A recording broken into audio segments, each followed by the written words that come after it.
স্বপ্নে বিবাহিত নারী নিজের গর্ভে সন্তান দেখলে এটা তার জন্য কল্যাণকর এবং শুভ সংবাদ। তার জীবনে কল্যাণ, সুখ, সমৃদ্ধি, শান্তি এগুলো বয়ে আসবে।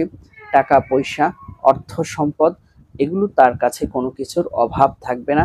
সে যখন যেটা চাইবে আল্লাহ রাব্বুল আলামিন তা সেটা ব্যবস্থা করে দিবেন।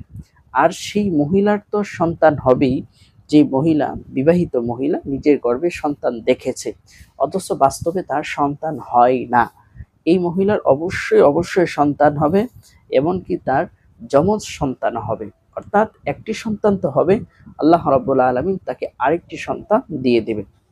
অনেক মা বোনেরা প্রশ্ন করে থাকেন, হুজুর আমার স্বামী তো দেশে থাকে না, প্রবাসে থাকে, তো এই স্বপ্নটা আমার ক্ষেত্রে সেটা কিভাবে বাস্তবায়িত হবে?